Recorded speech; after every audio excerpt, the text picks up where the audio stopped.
I think you're quite right, Jeff. Don't let Ricari tell you what to do. Hey everyone, I'm here with Joe Neate, executive producer at Rare. Joe, how are you, mate? I'm very, very well indeed, yes. Welcome back to Gamescom. It's one of my favourite shows. All the fans, meeting people, it's amazing. The energy is incredible and the scale, right? It's so huge. Do you know what? It's funny you say that. It's been nice just hanging out with you for the last 15 minutes because so many Sea of Thieves fans have just come up to you and wanted to talk about the game. It's awesome. It's great, isn't it? Asking when we're putting fishing in, like that seems to be the common question. But what's the answer?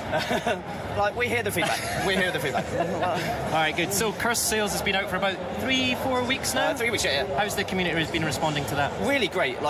Introducing skeleton ships into the world like we did with this kind of cool campaign with their different battles each week and this side quest you can do as well, about the kind of background of how these came into the world. Right. We love introducing new content in that way to Sea of Thieves, and so it's been great to kind of see how players have been getting on with this, the creative use of mechanics with the skeleton ships and stuff. So loads of great feedback and also stuff that we've learned, right? Like people going, we put a lot of different commendations and things you could achieve, like reasons to replay into the game, and we set them at different times and different weeks, and for some of our players that was a little bit too much, and so it's for the next Forsaken Shores campaign we kind of dial in that back so that it's a bit more relaxed, a bit more chill. You've got more time and opportunity to go and do it and kind of take part in that campaign. So we're always learning. So when you go from Cursed Sails to Forsaken Shores to whatever you've got lined up in the future, what are you learning about player behaviour in each of those updates? Like with Cursed Sails, right, you've got alliances, you've got the skelly ships. What kind of behaviour have you seen that... The alliances stuff has been amazing to see how that has influenced player behaviour and just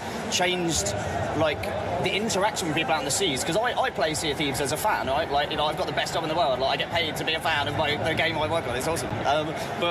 So I was playing at the weekend, and whenever I go in now, I always put the alliance flag on. So anybody that sees me sees that shape of the flag, right. And so I'm hoping that they're going to not be aggressive towards me. And a lot of the time, you'll see someone will join your alliance or they'll shout to you over the speaking trumpet. So It's really great to be able to signal your intent from distance and just those human interactions and behaviours. It's so unique to what our game is, I think. All right, so Forsaken Shores is literally on the horizon. Yes. What have you got coming up for us soon?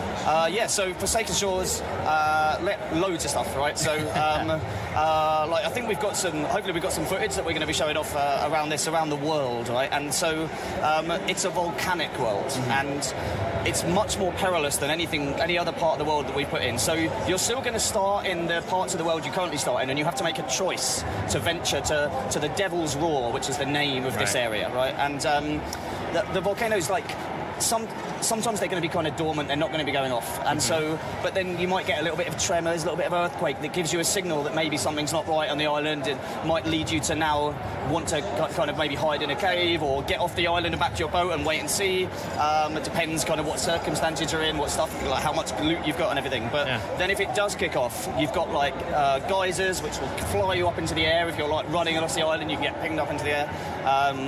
You've got rocks raining down. The water gets superheated around the islands too, so it becomes if you swim through it, you're gonna get cooked alive, right? And so that's why the rowboat is coming in alongside Forsaken Shores, which is you're going to find these in the world emergently, and you can then take it back to your boat and dock it to your boat and take it with you. But when that water's superheated, you can use the rowboat to kind of get through it, and you can fill it up with loot. And one of my favourite images actually from there was a video someone put together speculating about what they could do with this, and they just filled it with snakes and explosive barrels like the rowboat, and you can just imagine just push that off sailing to another ship, good luck. But and it's really looking forward to that creativity that players do with this. And so one other thing that's really cool that we're bringing in with the Forsaken Shores is a new quest for the merchants called cargo runs. So this is where you can take a cargo run on, you'll kind of get an ask from an NPC that will go, hey, I want you to deliver this stuff to this place in the world. And so there's bottles of rum which are a bit delicate, so if you're jumping around them they're going to get damaged, lower in value, so you've got to keep them kind of safe. Protect so don't get into a battle, right? Very important thing. Cloth, expensive cloth, which you can't really get wet. If you get it wet, it reduces in value. So again, don't leave it on the top of the boat in a storm, but don't put it on the bottom, because if the water starts filling up. And then plants as well. So if you're taking plants across the world, you want to keep them wet so that they stay kind of healthy. So maybe you want to fill up the bottom deck of your boat and then just put the plants down there, like by, taking some damage and then repairing it and not bailing.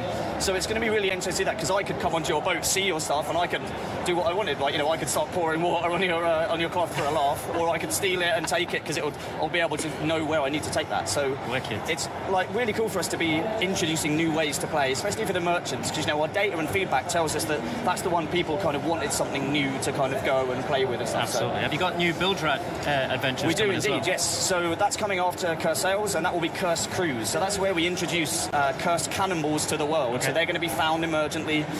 We've upgrading our inventory system to allow you to manage different cannonballs and stuff. So finding one of those and using them on other players, you're going to see so much fun. Like the rudder ball, which locks your steering so you can't steer for a while. Yeah. I am going to use that when someone is sailing towards a giant rock or an island, and just watch the chaos ensue, right? Love that. We're bringing those in, and all the accommodations will be around it. But because a lot of them are going to be around combat and using cursed cannonballs, we're also bringing in the Reaper's Mark, which is a flag you can fly. Okay. And it will then put your ship on the map for everyone else in your world to see. Yeah. So it's kind of like, bring it. Right, Come on.